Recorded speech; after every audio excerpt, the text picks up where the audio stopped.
Welcome to another Get Growing webinar. I'm Jason. My name is Kat. And we're welcoming you to another Get Growing webinar as part of Get Growing, which started last year. And this year we have scheduled for May 16th. So if you haven't yet, make sure you go to hunt-club.ca /getgrowing. And if you register, you'll get email updates on when and where the free garden kits will be distributed. We're at 37. So if everybody wants to, if anybody has questions, there's a Q&A section at the bottom. If you just put in your questions for the end, Renee will be answering some questions then. So without further ado, we will hand the session over to Renee Claude Goulet, and she will continue from here. All right. Okay, hello everybody. So my name is Renee Claude Goulet. I'm just going to share my screen real quick and then take it from there. Here we go. Okay. So yes, my name is Renee Claude. Some of you might know me already from the previous webinar that we did last spring. If this is the first time we meet, hello. I'm the science advisor at the Canada Agriculture and Food Museum in Ottawa. We're part of Ingenium, which is this Canada's Science and Technology Museum. So that includes science and tech, aviation and space, and us at Agriculture and Food. We're located on the Central Experimental Farm. And we're a museum with exhibits, but we also have a functioning, we're also a functioning farm with barns full of animals. We have a dairy herd, we have sheep and goats. Right now, it's the spring baby boom for sheep and goats. So it's a great time to visit if you're in the area. We are open and we do take reservations. It's ticketed admission. So yeah, if you're in the area and you want to visit, it's a great time to do that. So today we're going to look at the science of starting seeds. And I guess I should have prepared a little poll here. Maybe some of you have started before and have had great success and are here to learn a little bit more about what's actually happening. Maybe some of you have tried before in the past and it didn't work out and you want to learn more. So we're going to try to cover all the bases here. Since I don't really know how old and the level of experience of everybody in our audience, I'll try to keep it accessible and easy to digest. But as Kat mentioned or Jason mentioned, if you have any questions, feel free to pop them in the Q&A and I'll do my best to answer. I might not have the answer, but I'll try. So let's get started. So if you weren't aware, the UN has created 17 sustainable development goals, and those are global goals to try and get everybody to live a nice, happy life on Earth through sustainable development. And the one that I find really works well with this presentation is sustainable cities and communities. Gardening can really help develop communities and also our self-sustenance. It's debatable whether you'll be able to feed yourself for a full year off of a garden, but it's really rewarding. And seed starting can be frustrating, but also very rewarding in itself.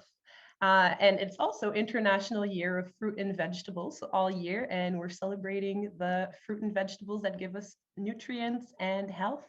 So that also includes reducing food waste. So at the museum this year, these are two of the main things that we're looking at.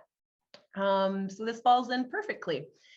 So when we're starting seeds, let's get right into it. When we're starting seeds, the way I see it, there's kind of like three phases. So we have our germination phase, our plant development phase, and then transplantation. And today I'll speak to these three areas and what you should be maybe doing or watching out for at these different steps and where the science comes into play.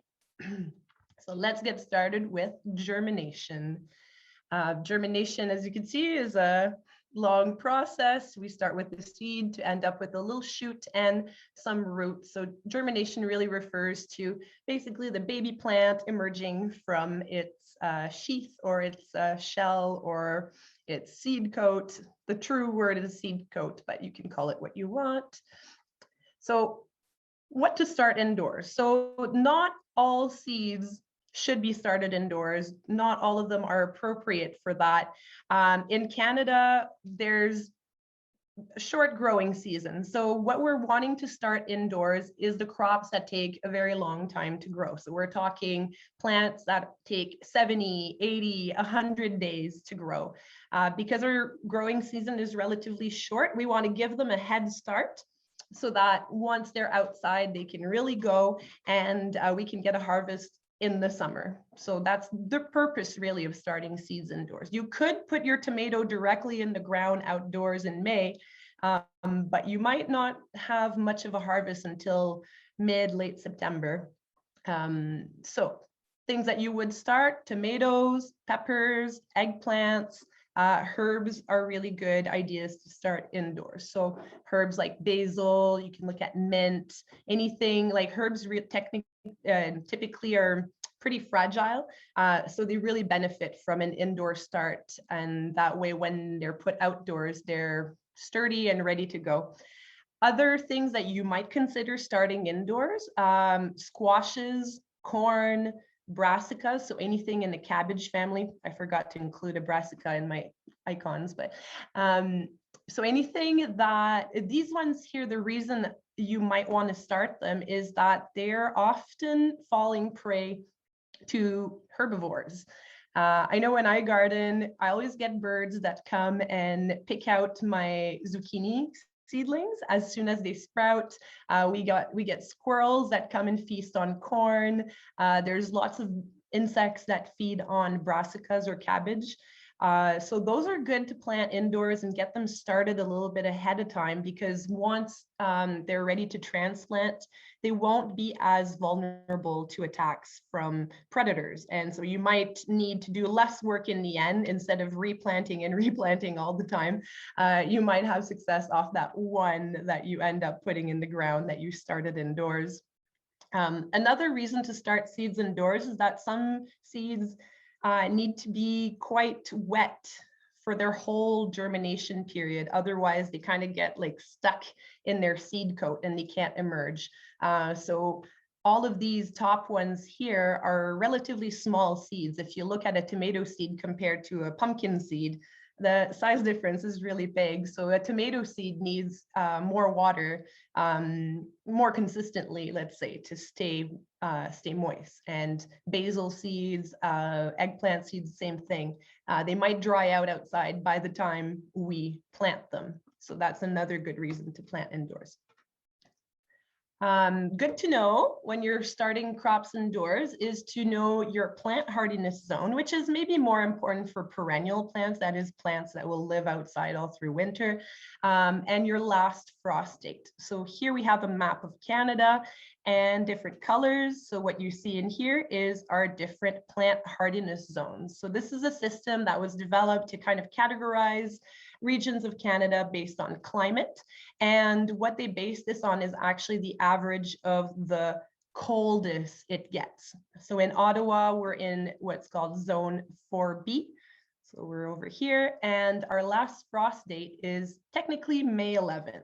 People in Ottawa tend to plant outdoors around the long weekend of May. That's usually about when we can be sure there won't be another frost. May 11th sometimes tend to be a little early, but with climate change, this is all changing, and you know, these will be updated as we go along, because nothing is really constant. So knowing this will help you plan your seed starts and when to plant them outdoors and kind of count back. And the reason is different crops have different amount of time that they need to develop before they're ready to be transplanted outside. So I included this little chart here so we can look at it and compare a bit. So if we're looking at broccoli here, there's also temperatures. There's ideal temperatures for development. So broccoli, I'm sorry, it's in Fahrenheit, prefers a daytime temperature of 60 to 70 and a nighttime temperature of 50 to 60. That's quite cool. Whereas if you look at an eggplant, which prefers 70 to 80 daytime temperature, so quite warm and cool at night, but not as cool as broccoli. So each each variety, each species has its own kind of needs in terms of heat and time it'll need to grow.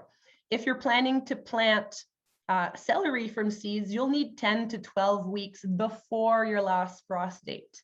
So you'll need to start that quite a long time ahead of your actual planting date, versus if you're starting a melon, which is only 3 or 4 weeks, you don't want to start your melon 10 weeks ahead, because you'll end up with quite a hefty vine indoors that takes up a lot of space. And another thing with melons, squashes, is they really don't like their roots to be disturbed. So ideally you want to start them outdoors, because then they don't get disturbed during transplantation. But if you are going to start them indoors, they don't take that much time. So yeah, so this chart here can kind of help inform you. This is found at Penn State Extension, Seed and Seedling Biology. You can Google for it, and they're quite common to find.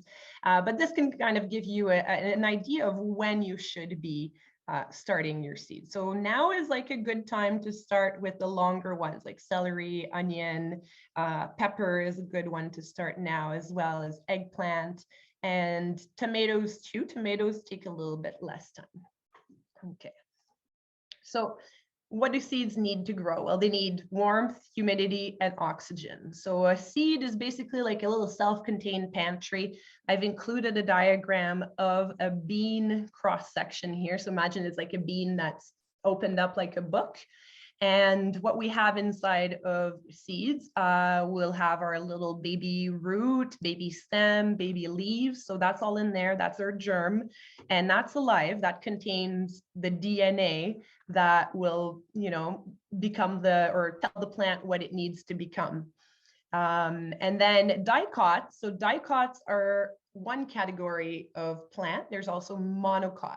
So dicots are flowering plants, and dicots, they have a built-in pantry called cotyledon in French. I have a hard time with that word in English. So these here will provide food for the plantlet until it has its first leaves. So the first 2 bits that emerge out of the soil, they contain food for the plant. And then the second set of true leaves, the first set of true leaves, so the next set that comes out, those can begin to do photosynthesis and allow the plant to grow. But up until our true leaves appear, the plant is eating its reserves, it's getting some water and nutrients from the soil, but not quite growing using light quite yet. So some seeds prefer to germinate in the dark, some need light. Your seed package will usually indicate that. So our monocots are more like grasses. So we're talking like corn is a monocot, rice, wheat. So those are all plants that when they emerge, they only have one little food pantry, versus these guys, the dicots, have 2 food pantries. So dicot 2, monocot 1. So I hope you're making the connection there. So most of the plants that we grow are dicots, but as I said, things like corn will be monocots, and they'll have a slightly different development. So they need warmth, they need humidity once they start absorbing water, because many of the seeds that we know have a waterproof coating. So they don't absorb water, they only have a little tiny pore, and they'll suck in water and absorb it then. But they need to stay wet in order to germinate. If a seed dries out, then it's game over. So it's really important to keep your seeds moist throughout the germination. And that can be sometimes a little tricky. So we need to pick a growing medium. So once we know our seeds that we're growing, we need to also pick what we're growing it in. And there's tons and tons of options here. And I'm just going to focus on the difference here between seed starting medium and potting mix. Now, I'm not trying to promote Miracle Grow or anything. It's just the most common thing that we find in stores. When we're starting seeds, ideally a seed starting mix will help us with our success. A lot of people go straight for potting soil, and there's a couple issues with that. Some people have great success, you can do it, but there's certain advantages to using a seed starting mix, which you can also make yourself. So compared to potting soil, seed starting mix, it's lighter, has a higher water retention rate, so it'll absorb water a little bit better and hold it better. It's lower in nutrients, so it's not really rich. It's not like pure compost or anything. Some contain slow release nutrients that will release over time, but you don't want a huge amount of fertilizer right from the start. We'll see why in a bit.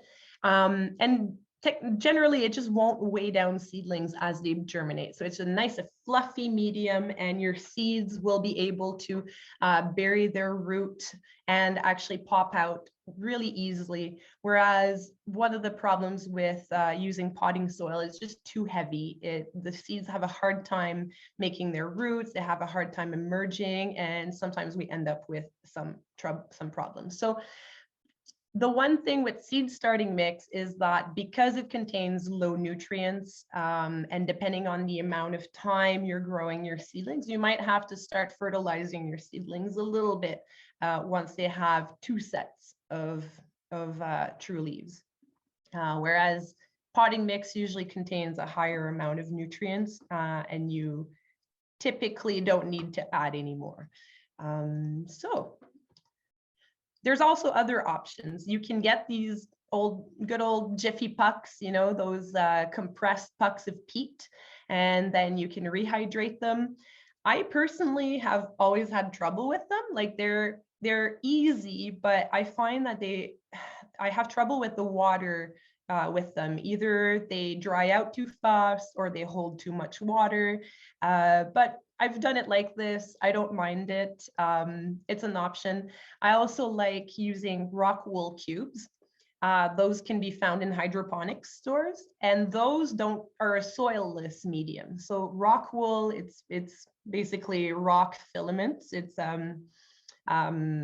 like volcanic rock, and then it's like a what do you call it? Like a cotton, like insulation for your home. So what that comes into little cubes that you can snap apart, and then you can make a little hole, put your seed in it. The nice part about them is they're really absorbent, so water is a little bit easier to manage. It's easy to see when they need water. The major downfall is that it doesn't contain nutrients, so you have to water with a nutrient solution. So it's kind of like a micro hydroponics. If ever you're interested in hydroponics, this is a fun way to try it without actually going with a full system, because you kind of get a sense of what it implies to fertilize your plants as they go. And you could use an organic fertilizer or a synthetic here, it doesn't really matter, as long as the nutrients it contains are high in nitrogen. So at the beginning of their life, when our seeds germinate, they don't need much food, but then they'll need some nitrogen. In terms of containers, there again, so many options, and the best part about this is you can use pretty much anything as long as there's drainage. So I really like to use the plastic cells thing. Unfortunately, those don't last forever. If there was a version that you could reuse over and over and over, I'd be down. But these maybe last a year or 2 or 3. But they're good because they allow the root to burrow deeply, but also kind of like in a more like circular conic way, so it doesn't get all bundled and root bound. So plants have an easier time to create their roots in this system. Another thing that works quite well is peat pots. So this, you would put your soil in there, and then you can plant the whole thing. So these are biodegradable, which is nice because, yeah, like I said, you're not creating any waste. You're planting directly with it. And some of them have like a compost built in. So you're sort of fertilizing your plants also at the same time, your transplants, when you put them in the soil. The big downfall of those, I find, is that they do tend to disintegrate as you're growing your seedlings in them. So as you water, they get wet, and over time they kind of, they disintegrate, and they're not necessarily great for transporting and for moving around. So it's really good to have a tray for those if you choose to use the cow pots. Calling them cow pots, but they're also called peat pots. And finally, well, to keep our seeds moist throughout germination, the best thing is to keep them covered. So a tray with a dome like this is great, or you can use from the recycling, a salad container or a croissant container. You can put your little pellets or your Grodan wool cubes in here, or you can, have the lid on top of your cells. So there's different ways. I sometimes just put a sheet of plastic, whatever discarded plastic I have, put it on top, and that works. The trick here is to remove it once your seeds have germinated, because we don't want them to rot. So if there's too much humidity, then we could end up with problems. We're going to get to that in a second. The other factor I mentioned earlier was heat. Plants don't necessarily need a lot of heat to germinate, but you need to kind of trick them into thinking that they're in soil that's being warmed up by the sun. So you can get some heating mats that plug into the wall, and these will give a little boost and get it to just the right germination temperature. So this was my tray last year. I had some, I started late. So if you're starting a little bit late and you want to give them a boost, this is a good idea. It also helps to make your seeds germinate evenly. So often we'll have one seed that pops, and then 2 days later, another one. And ideally, you want them to all germinate at the same time, because you want to be able to process them in batches. So it's really annoying to have to transplant one seedling into a bigger pot when the other ones haven't even germinated yet, or, to manage the light. So a heating mat will help them all germinate pretty much at the same time. Peppers will take about 2 weeks to germinate without a heating mat, but with a mat, it can be about a week. So it does speed it up considerably. It's important to remove the mat after your seeds have germinated again, or you can keep it, but be mindful of the temperature, because I've had an experience where I overheated them, and that's just as bad. You don't want your seeds to be too hot. So those are relatively inexpensive, but again, they're not necessary. I wouldn't use those heating mats that are meant for human bodies. Those get too hot, and then again, that's not going to work so well for you. One thing that we have to watch out in the early stages of our seed germination is damping off disease. And maybe some of you have had this experience before, where your seedlings grow, you're super excited, but then they kind of start to just fall over, and you can notice that they look a little bit rotten at the bottom here. That's actually a soil fungus called Pythium. So Pythium Rot, and that fungus lives in the soil, can be as a contaminant. It's really, really common. So actually, this is a very common problem, and this will usually kill your seedling. So that's really unfortunate when you've done all this work, everything's going well, and then your seedlings rot. The fungus will be in the soil and will attack the little plant as soon as it germinates. There's things you can do to keep that at bay, though. So there's certain factors that lead to damping off disease, and knowing about them can really help you go a long way. So I had that problem a lot in the first couple of years I was starting my seeds, without understanding what was happening. But now, knowing that it's a disease and knowing how to control it, I haven't had that issue again.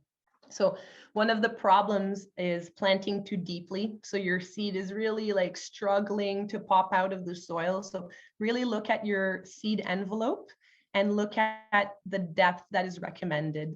So it might seem like a great idea to plant it much deeper than it needs, but I would say really follow the recommendations for depth. Another aspect is cold soil. So that's one of the reasons you might want to use a heating mat.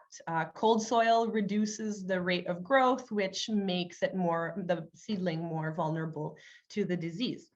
Soggy soil. So everybody either waters too much or not enough.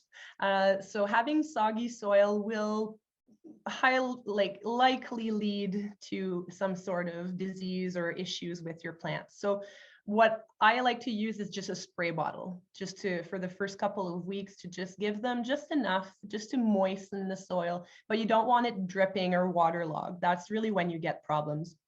Poor drainage. So again, that's why I mentioned you want some containers that can drain. So if your water just accumulates and has nowhere to go, you're going to end up with soggy soil. High air humidity levels. Again, you want that lid over your seeds for the first bit, but as soon as they emerge, you want to increase the air availability, because if it's too humid, again, you're creating issues. Oops, sorry. Fertilizing too early. You can fertilize your seedlings once they have a couple sets of leaves, but if you use fertilizer too early, it could shock the plant, weaken it, again, make it vulnerable to this soil-borne disease. The soil-borne disease can be present, but if your seedling is strong, it might be able to resist the infection. Contamination of tools, your hands, your soil. There's a lot of contamination, so you can, cross-contaminate. So it's really recommended to clean your tools and your pots before you start with a light bleach solution, just to disinfect everything and make sure you're not introducing this disease. And reusing potting or starting mix. So I highly recommend starting with new stuff every year, so that you're not cross-contaminating in case it was an issue in the year before. So that's something to watch out for. Very, very, very common problem, and something that leads to seedling death, which is very unpleasant. So after seeds have germinated, once they've been in contact with water, they've absorbed water, there's some hormones that get activated in the seed coat, which signal to the rest of the seed to start growing, start using those stored up nutrients, and emerge from your little casing. So now we're going to enter our development stage, where obviously plants will need some light. And one of the biggest factors in growing plants, and one that's probably one of the least understood, is lighting. And a lot of us try to grow seedlings on our windowsill with very limited success. So one of the biggest game changers for me when I started growing seeds is when I integrated additional light. And that will really, really be the key to success. You can grow seedlings on the windowsill, but it's just not the same. And we're going to look at that in a second. So your light recipe. Plants need light. Outdoors, they get sunlight.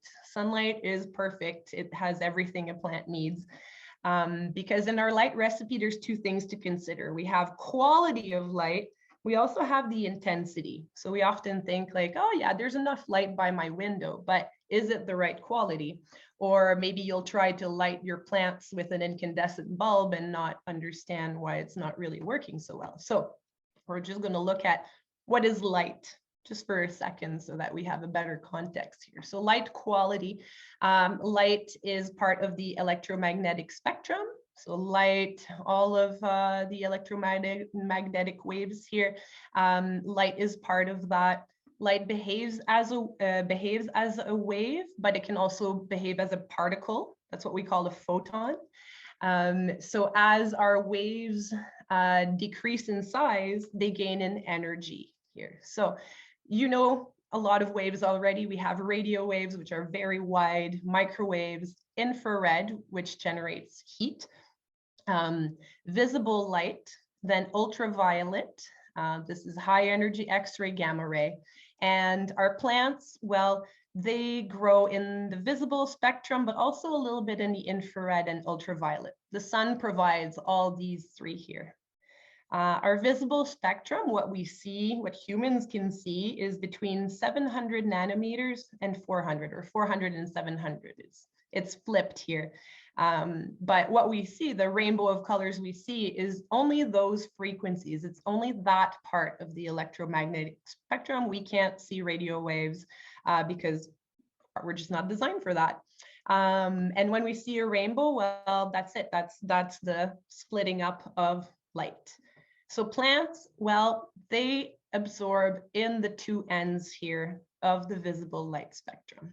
So plants contain pigments. You are familiar with one of these pigments. Probably you've heard of chlorophyll. So chlorophyll is a pigment that's found in the leaves. We also have keratin, and there's different forms of, there's xanthophyll as well. So those are all pigments in the leaves, and pigments, what they do, they're responsible for capturing the energy from the sun. And then they transfer it over down these cascades of chemical reactions that allow the plant to then use that energy to convert carbon dioxide and water into plant sugars, which are plants' food. So our pigments actually absorb, like I said, in these two extremities of our light spectrum. So our chlorophyll A, B, and beta carotene are like our main pigments in our plants that are responsible for photosynthesis.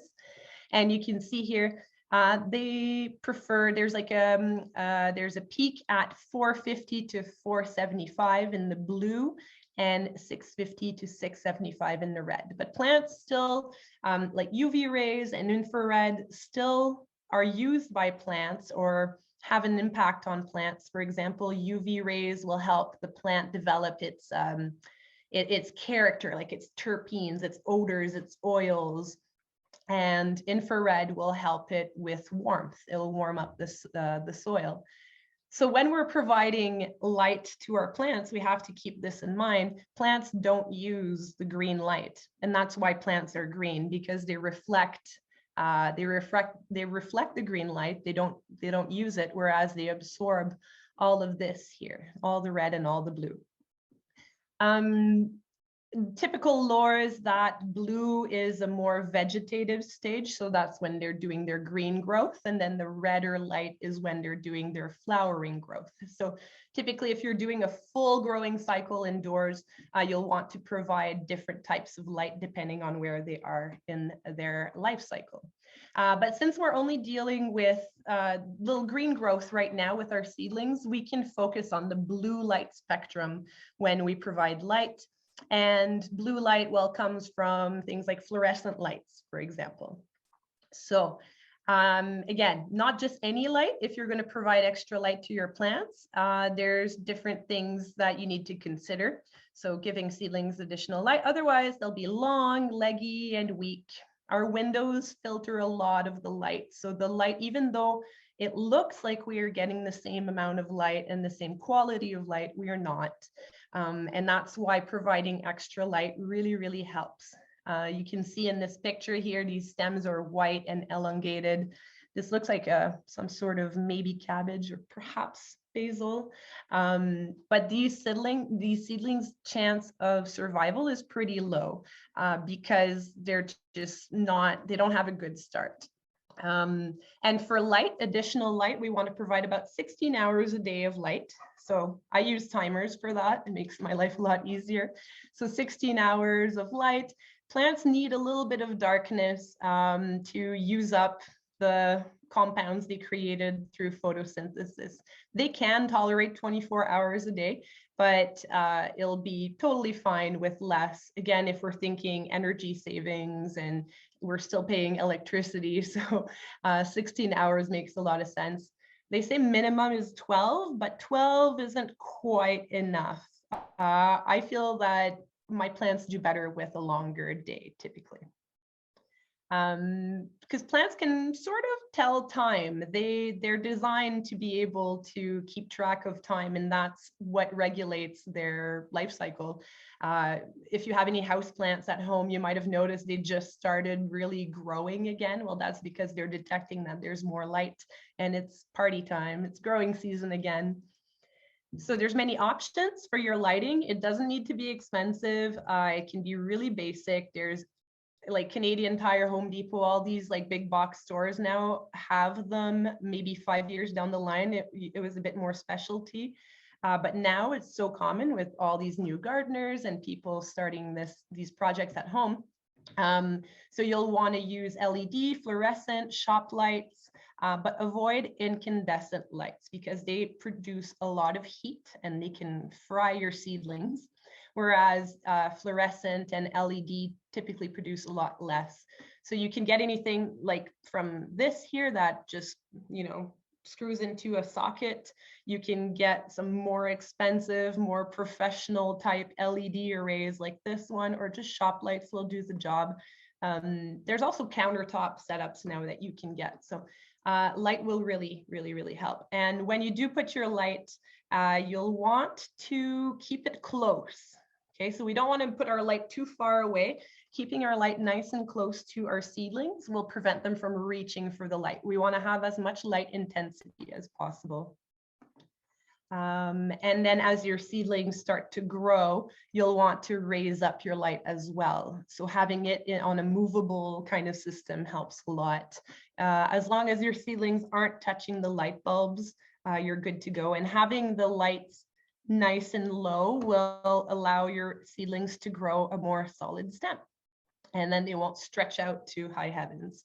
If you do happen to have seedlings that did stretch out, you can maybe see in this picture here, these were grown not under light, and we have these very, very long tomato seedlings. You can actually plant them pretty deep in a pot and they'll form roots along the sides and they'll be okay. So they are salvageable, if ever. A little stress is a good thing. So often we really like to coddle our seedlings. They're precious little babies. We put so much work and effort into them and we love them. But I'm here to tell you that stress is good for your plant and not coddling your seedlings too much is actually good for them. This is not a no babies, it's a no coddling. So one thing that I generally do once my seedlings have a couple of leaves is put a fan on it. So they sell these small fans, or any fan will do, where you put it on low and you just recreate a slight breeze. So imagine you're a plant growing outdoors, you're being faced with all kinds of stressors all the time. And that's kind of what we want to recreate, because stress will help the plant grow stronger. If it doesn't have any stress, it won't put any energy or effort into building a stronger stem or maybe producing some chemicals that will protect it from these stresses. So having a little bit of wind will definitely help. Now watch out, if you do put wind, you'll have to water a little bit more often. It will speed up evaporation. So you have to make sure you keep an eye. So again, we want to recreate a little bit of stress, not too much, but touching, brushing your plants, kind of giving them a bit of a rough time sometimes really can give them a boost. And another thing that seems a bit counterintuitive is pruning. So people don't want to cut off pieces of their fresh seedlings, but that can make your plants grow stronger and bushier because of meristems. So meristems are one of these cool things about plants which allows plant cloning really easily. And what a meristem is, it's a little area of cells that haven't become anything yet. They're kind of like plant stem cells. And we find them at the top, the apical meristem, the shoot. We find them at the bottom of the root. They're also on the sides of the stem and at the nodes here. So intercalary meristem and lateral meristem. So these here, that's where the plant is growing from. So if you remove a leaf, the leaf is gone. It won't grow back another leaf. But if you remove a meristem, then that will make another meristem grow. So we'll just show you this. So this is what a meristem looks like under the microscope. You have this area here of all undifferentiated cells, and you can see there's two more spots right here. So let's say you chopped off this part here, but these were still left. These could become a new stem, which could then, produce a new leaf. So meristem cells can develop into other plant tissues and organs. And if you get rid of the main one, which is the top the apical meristem, then you're forcing the other ones around to shoot out. And I'll show you an example here. So if you cut apical meristems, then you encourage the node ones. Okay, so we have a basil here. Basil is really good to do that on because it'll grow into one stem and then grow tall, but kind of spindly.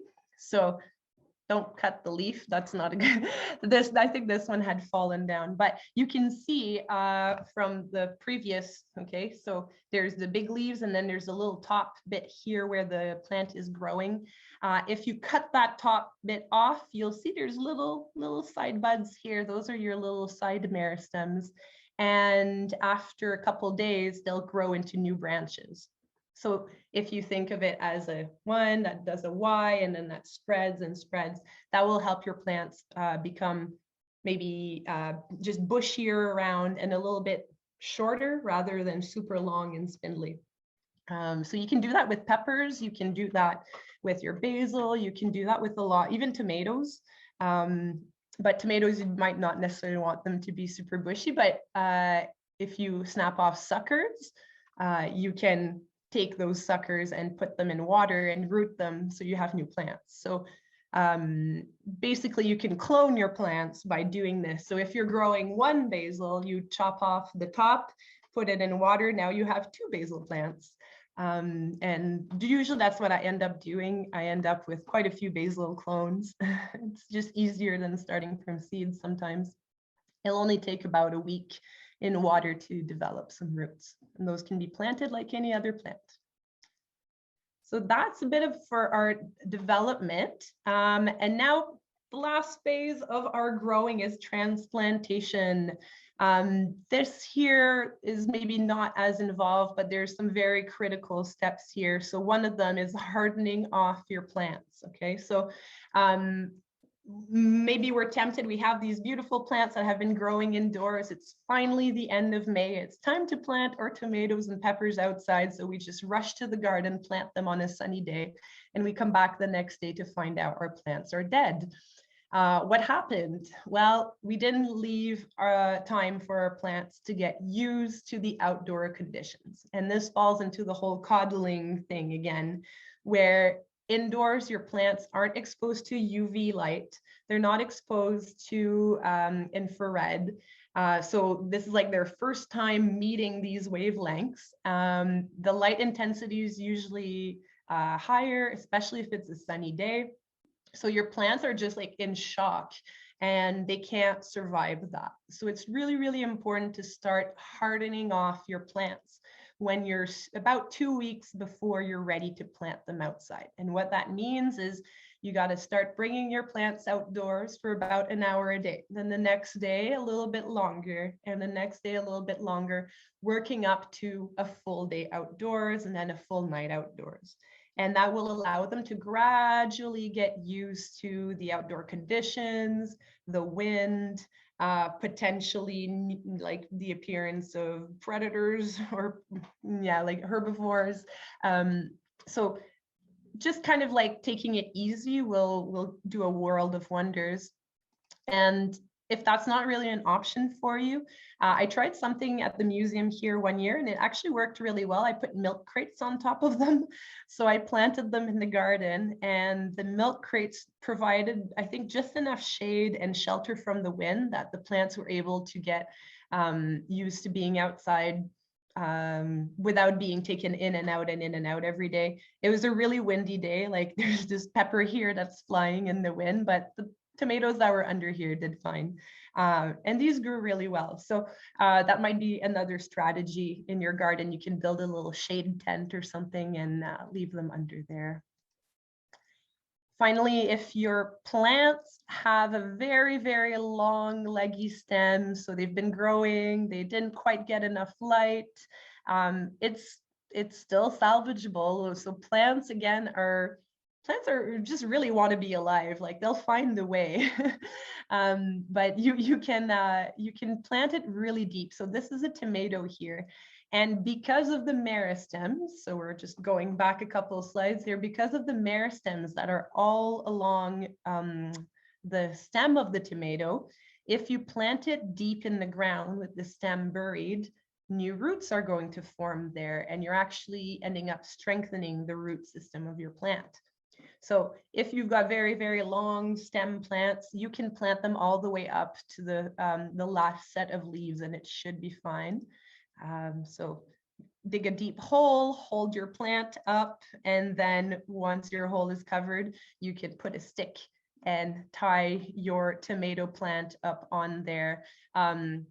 You will need generally you'll need to tie up your tomatoes and your vines so that they don't just grow onto the ground. Some tomato varieties are dwarves, so they don't need necessarily to be tied up. And in tomatoes, you have different growth habits. So you'll have vines, and then you'll have, which are indeterminate tomatoes. So that's what that means. And then you have tomatoes that are determinate, and they will only grow to a certain size. So they'll grow to like a bush, and then they won't get any taller. Whereas our indeterminate, they'll just keep going and going and going all summer. And if you've grown cherry tomatoes, most of them are indeterminate, and you can end up with quite the jungle off of just one plant. And speaking of meristems again, you might have noticed on tomato plants before how near the soil, sometimes you'll end up with what looks like warts on the stem.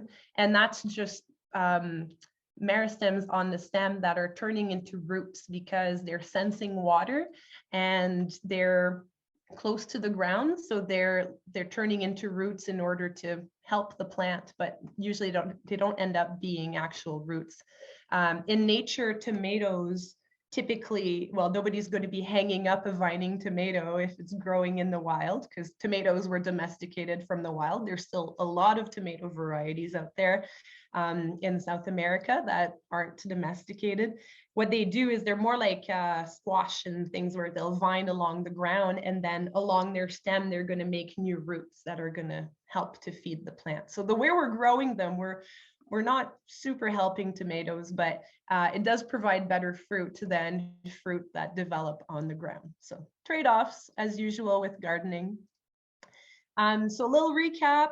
Time is flying by. I wanted to leave space for questions. So our germination, really the take-home messages here: time it well, know when you should be planting outdoors and when you should be starting. You don't want to be starting your tomatoes 2 weeks before you want to put them outside.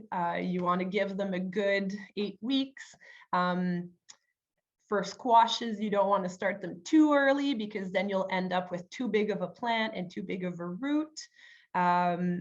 Not too wet, not too dry. So again, spritz, take it easy, keep an eye on it.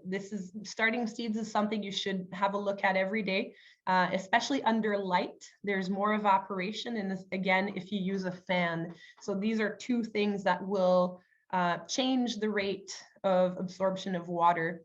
As well, if a plant is growing under light, it'll do more photosynthesis, therefore it will use up more water as well. So you'll have to watch out for that. And then a heating mat speeds things up, makes things nice and even.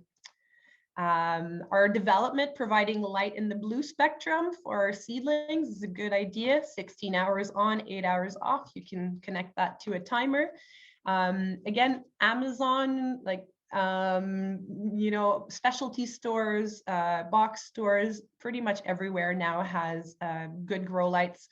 I would recommend to do a bit of research, find the one that works for you and that works in your price range. If you already have a fluorescent light at home, that can work.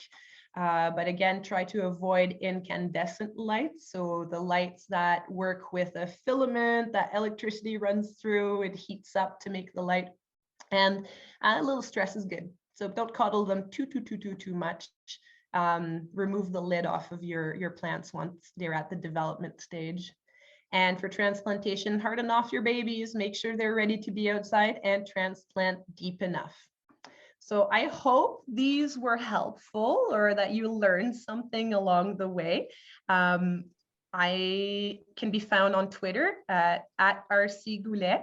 If you ever want to get in touch with me too, you can send an email to the contact address at the Agriculture and Food Museum or Ingenium, and they'll forward it on to me. So I think we're good for questions. Yeah, excellent. Thank you very much, Renee-Claude. I think there's a lot of great information in there, and we do have questions already. And if anybody else has questions, feel free to put them into the Q&A section. I'm going to start with Stephanie St. Pierre. She says, well, her first question, actually, you answered about when to water with fertilizer. But I think the other question is, so when the first leaves appear, how do you know when they are the true leaves and when you can start fertilizing? Okay, so the true leaves really look different. And you know what, maybe I'll share my presentation. I just stopped sharing it, but maybe I'll share it again so I can show you. So the first true leaves look very different. They'll have more texture, more shape to them. Let's see here. I'll just go back. So I'll just show you in this specific image here. So the first true leaves here are the shiny round ones. The cotyledons, sorry, are these ones here. So I hope you can see where I'm pointing with my mouse. But the first ones that come out are not leaves. And then after that, the second set and the third and the fourth, that's your true leaves. So they look different. So you can see here, here, and even here. So in this picture, you can see it really well because the first true leaves are actually very jaggedy. So that'll give you an indication. And for fertilizing, I would say typically it's recommended to start fertilizing when you have about 4 sets of leaves.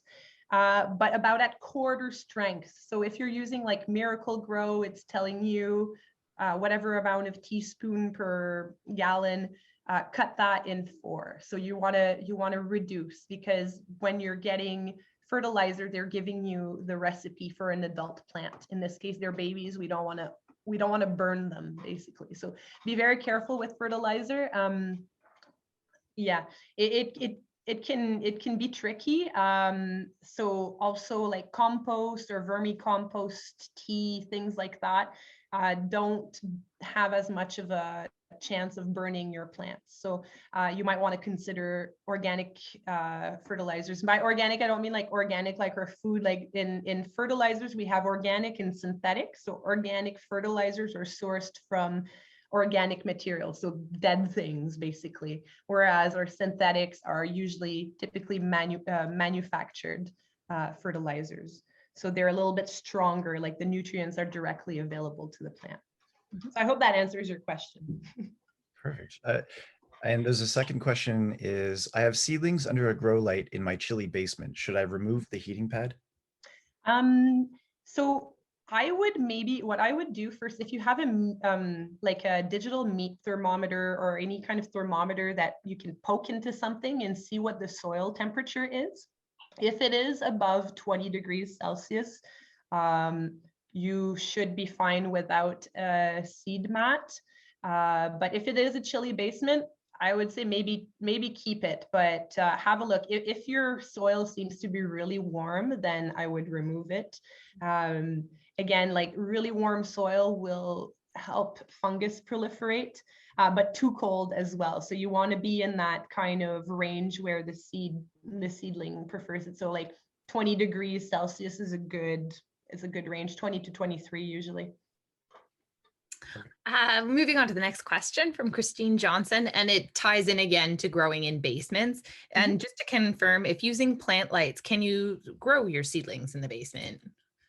Yeah, absolutely. So again, if you have supplemental light, you can grow seeds anywhere, which is, you could grow them in space. They actually just did that recently. They grew radishes in space and harvested them. They didn't get to eat them, but yeah, so you can grow in a basement, you can grow in a box, but as long as you're providing that light and the good quality light as well.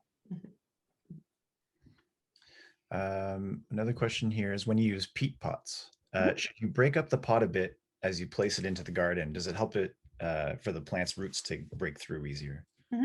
You can break it up a bit, like that won't do anything negative. You might end up breaking a few roots at the same time, because peat pots, the roots typically end up growing to the edge of it, but they get air pruned. So they'll be kind of growing all the way to the edge of the pot and then stop there. But when you're breaking up your pot, you might have some roots that are embedded in your peat pot. But typically, yeah, you can break it up a bit. You can leave it intact. The soil critters will eventually get to it, and then the roots will get through it once they don't meet air after. So the only reason that you don't have roots on the outside of your pots is because they're being air pruned. But once in the soil, the roots are just going to go right through and grow all around. And then after the season, typically, if you dig, you don't find much of a peat pot anymore.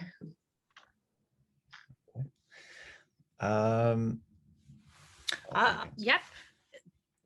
We're going to soaking seeds, and the question is, do you recommend soaking seeds in water for 12 to 24 hours before planting? Yeah, actually that'll make things go a lot faster, and that also allows you to check for viability. So any seeds that are floating, you know that you don't need to plant them, they won't germinate. So soaking your seeds, or even doing it in a little paper towel in a baggie, that's always a great thing to do. I don't tend to do it so much. Just I find with the dome works well, but yeah, it will help you speed up the process a little bit and make sure your seeds are really nicely hydrated before they start to grow. I find with the paper towel, it's nice, you can kind of get them germinated, but it's an extra step because then you have to take the tiny seedling with its tiny root and not break it, put it in the pot.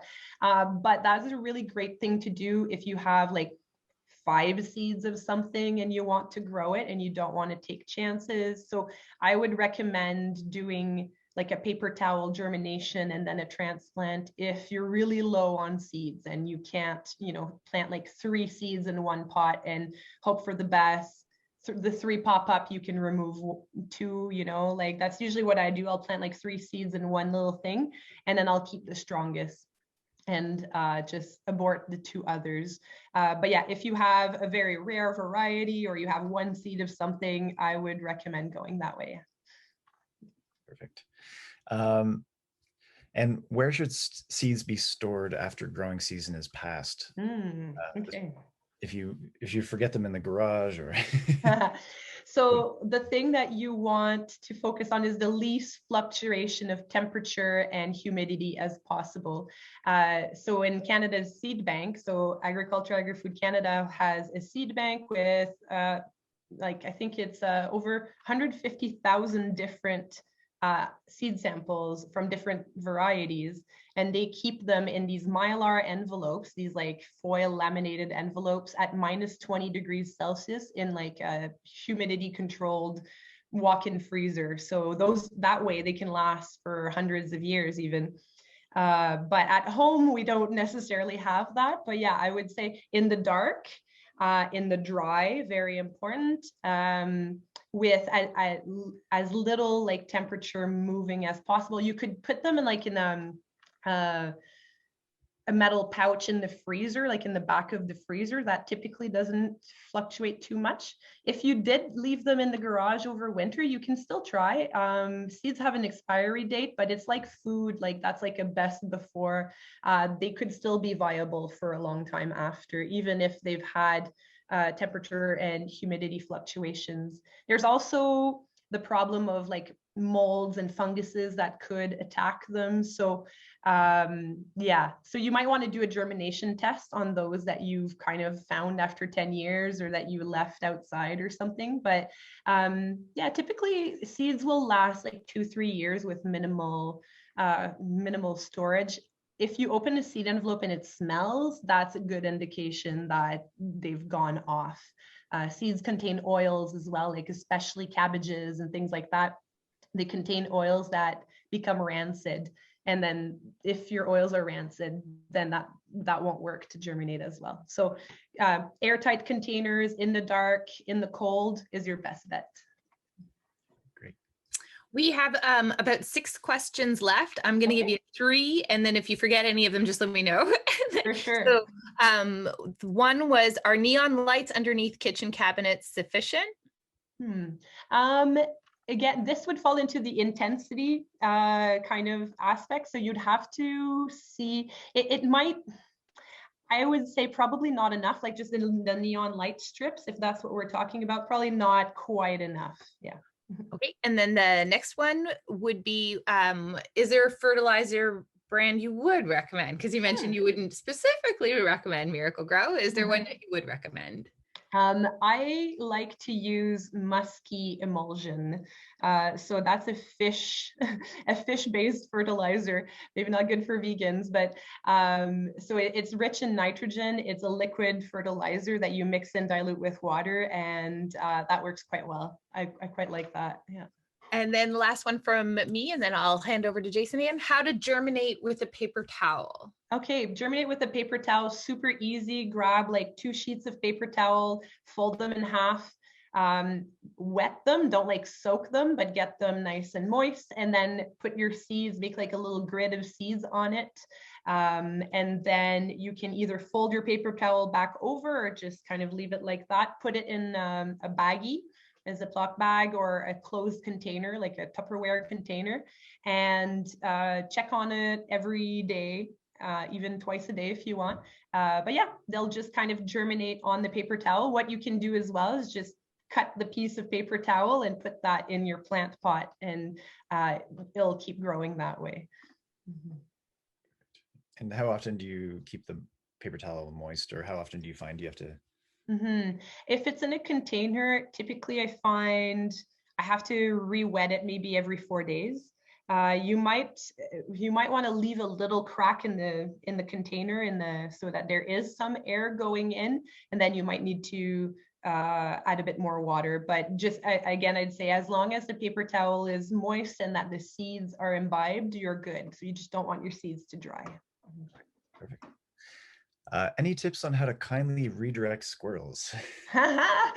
Kindly redirect squirrels. You know, we've tried so many things. What works best is cages. So we make little chicken wire cages, and typically that works really well. Rocks on the, if they're digging, rocks on the soil, they don't really like that. And yeah, those are the 2 things I found work well. We've tried cayenne pepper, doesn't work. We have 2 more questions. Using outside soil for seeds would not be recommended, correct? What's the worst that could happen?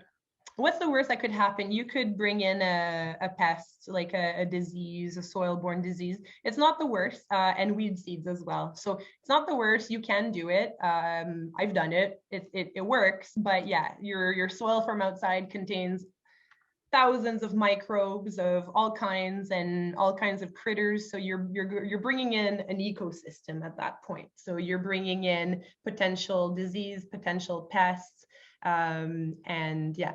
So, and then the soil mixture, the soil type as well, might not be perfect, but if that's what you have and that's what you want to try, by all means, go for it. Worst comes, your seedlings don't survive. Great. You want to take the last question? Just a quick note that our squirrel, the person who is having battles with squirrels, also mentioned that they had tried dog hair, just in case that's something else that somebody wants to recommend. And then the question, when to thin seedlings?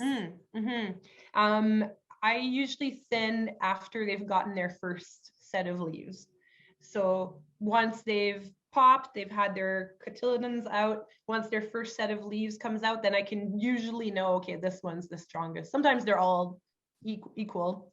I just pick one. But yeah, thin them, I'd say after probably a week or so after they've germinated, about that. Okay. I'm gonna jump in. The last question was, are empty toilet paper rolls good to start seeds? And then I don't know if you can see this, but this I thought ice cream cone. Does that work? Because I thought we could do such a fun promo where we get to hand out ice cream cones, but I thought I would check with an expert.